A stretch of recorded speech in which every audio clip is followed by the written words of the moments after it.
by Sinclair Law Office. Fever game of the week takes to Nacogdoches with Lindale Eagles fresh off a dominant win over Huffman-Hargrave, squared off against Almeda Crawford in the area round. James Grant joins us live from Dragon Stadium to see if the District of Doom would stand strong once again. James, take it away.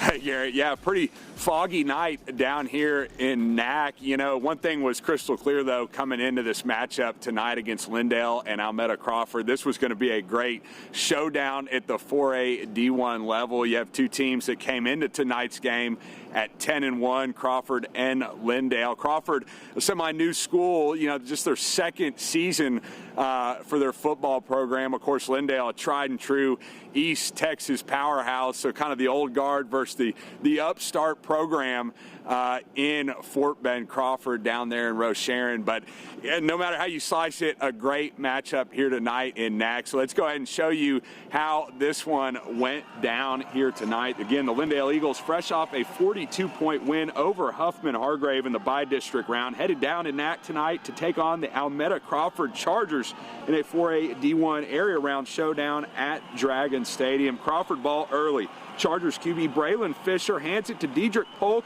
but Polk gets stuffed and dragged down by Caleb Walker on the sack as Lindale's defense flexing its muscles early on. Lindale trailing 3-0. Eagles QB David Lindig throws one up for the end zone. Reed Carnathan makes a nice catch for the touchdown, giving Lindale a 7-3 lead. Still 7-3 Lindale. Fisher drifts to his right, then lets one fly down the field, but he underthrows his receiver, and Lindale's Jackson Parker is there to make the interception before Parker gets some yards back on the interception return to give Lindale the ball back with some really good field position. Lindale in front, 7-3. Lindig fakes the toss and gives it to Hank Thurman, and Thurman is able to bounce it outside, taking off around the left side, and Thurman outruns the Crawford defender to get into the end zone for the touchdown as Lindale goes up 14-3. Lindale still in front, 14-3. Lindig, he's back to punt, but it's a fake. Lindig throws it to a wide-open Carnathan, who hauls it in, shakes a couple would-be Crawford tacklers before Carnathan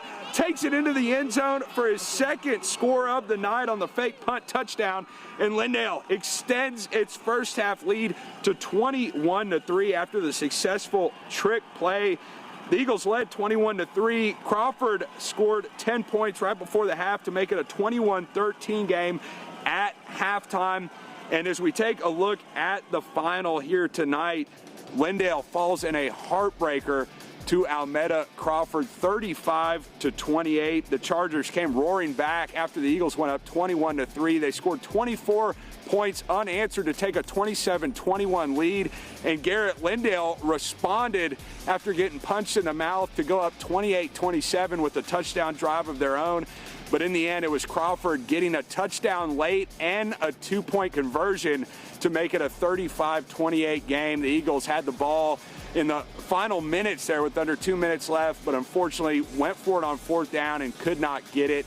Almeda Crawford would take over, and the Chargers are moving on to the regional semifinals. I did catch up with Lindale head coach Chris Cochran after this one, and as you can imagine, this was a tough one for him and the Eagles. Really, really proud of just the way that we came out and played in the first quarter. You know, I asked them to be first to the fight, and we were, you know, and these guys, you know, they battled. I mean, I'm talking about Crawford. They did a really good job of battling back, and we just we couldn't ever get it going, you know. But yeah, I love these young men, and they're a phenomenal group, and they did some special things for Lindale, Texas, and Lindale ISD, you know. And so I appreciate the way that they competed this year and how hard they worked. I just told them people don't know what we ask of them. So it's a special thing, you know, to have guys like this. And as coaches, we don't take it for granted. You know, we know we're working with some special young men, and I don't think they take it for granted because they know they've got some coaches that love them and care about them, you know. So it's a hard pill to swallow. Yeah, Garrett, exactly. Just like Coach just said, you saw the emotion right there, a tough pill to swallow. As you can imagine, the roller coaster of emotions tonight, the Eagles going up 21-3. They were in control of this thing there in the first half. And then, again, Crawford, a really talented bunch, a lot of speed. Coach talked about that this week, and Lindale having to defend against that. A lot of great athletes on the other side. And, again, that comeback got them back in it, and they were able to hold on there at the end. But what a fight. I mean, tonight, the resiliency, that's what Lindale showed us all season long. A 10-2 ball club when the final whistle blew tonight. They're by-district champs. Again, went through the gauntlet, the District of Doom, and again, one of our most proud programs in East Texas. So certainly a tough one tonight. Coach Cochran said, hey, we expected to be playing, practicing next week on Thanksgiving. Did not expect this outcome here tonight, but he tipped his cap.